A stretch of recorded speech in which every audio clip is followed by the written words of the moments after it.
আসসালামু আলাইকুম দর্শক, গতকালকে শর্ট ভিডিওতে আমি বলেছিলাম যে একীভূত হওয়া দুর্বল সরিয়ে ভিত্তিক 5 ব্যাংকের গ্রাহকরা তাদের জমাকৃত টাকাগুলো কিভাবে ফেরত পাবেন এর একটি চূড়ান্ত খসড়া প্রকাশ করেছে। এই ভিডিওতে আপনাদের সাথে বিস্তারিত আলোচনা করার কথা ছিল, তার পরিপ্রেক্ষিতে আজকের ভিডিওটি তৈরি করা।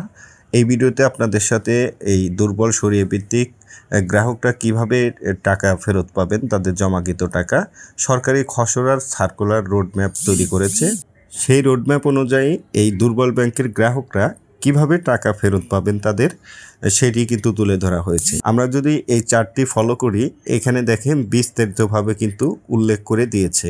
এইখানে হচ্ছে আমানতের ধরন পরিমাণ, ফেরতের সময়, সময়কাল, বিশেষ মন্তব্য শর্তাবলী। আমানতের ধরন 2 লক্ষ টাকার মধ্যে চলতি ও সঞ্চয় হিসাব।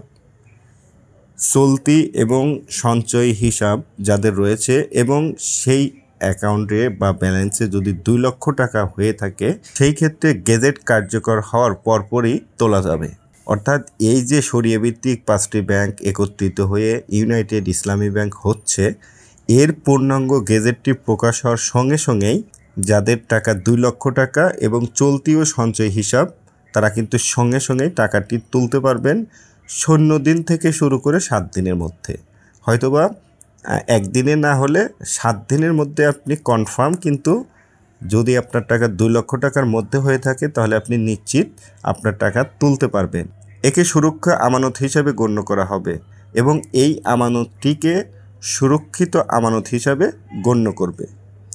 দ্বিতীয় অপশনে রয়েছে বড় অঙ্কের ব্যক্তিগত আমানত 2 লাখের বেশি, প্রতি 6 মাস পর পর 1 লাখ টাকা করে 6 কিস্তিতে ফেরত। সময়কাল 180 দিন থেকে 730 দিন, অর্থাৎ 6 মাস থেকে 24 মাস।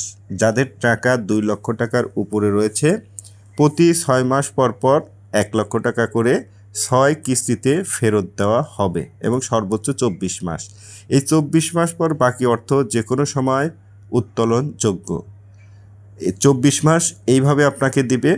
তারপরে আপনার যে টাকা থাকবে, ধরুন আপনার 24 মাসে 4 6 24, আপনি 4 লাখ টাকা তোলার পরে আপনার যদি অ্যাকাউন্টে আরও 15 লাখ বা 20 লাখ থাকে, পরবর্তী এই 24 মাস পরে আপনি যে কোনো সময় কী করতে পারবেন, টাকাটা তুলতে পারবেন। 3 মাস বা তার বেশি মেয়াদি এফডিআর প্রথমে 2 লাখ টাকা, 3 মাস এবং তার বেশি মেয়াদের এফডিআর প্রথমে 2 লক্ষ টাকা তাৎক্ষণিকভাবে তোলা যাবে।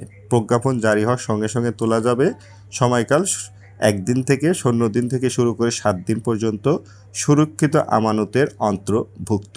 2 লক্ষ টাকা পর্যন্ত সুরক্ষিত আমানত হিসাবে তারা কিন্তু গণ্য করেছে। 3 মাস মেয়াদি এফডিআর, 3 মাস স্বয়ংক্রিয় নবায়নের পর উত্তোলনযোগ্য। 3 মাসকৃত যে এফডিআরগুলো রয়েছে সেগুলো 3 মাস পূর্ণ হলে এই টাকা তুলতে পারবে। প্রায় 9 মাস সমান 270 দিন এই টাকাগুলো তুলতে আপনার সময় লাগবে। সর্বোচ্চ 3 বার নবায়নের পর টাকা তোলা যাবে। 6 মাস মেয়াদি এফডিআর 2 বার নবায়নের পর উত্তোলনযোগ্য, প্রায় 18 মাস সমান 540 দিন। শর্ত কিন্তু 3 বার নবায়নের পর টাকা তোলা যাবে। সবগুলো শর্তই কিন্তু এখন সেম শর্ত রয়েছে। 1 বছর এফডিআর ক্ষেত্রেও 2 বার নবায়নের পর উত্তোলনযোগ্য। 2 বছর এফডিআর ক্ষেত্রে স্বয়ংক্রিয়ভাবে 3 বছরের মেয়াদে রূপান্তর হবে। স্বয়ংক্রিয়ভাবে 3 বছরের মেয়াদে রূপান্তরিত হবে। প্রায় 3 বছর সমান 1095 দিন।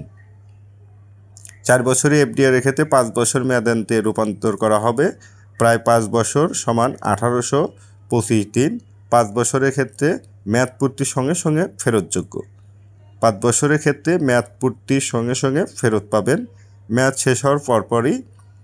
এবং 65 বছর বা তার বেশি বয়সী ক্যান্সার আক্রান্ত আমানতকারী অবিলম্বেই ফেরতযোগ্য।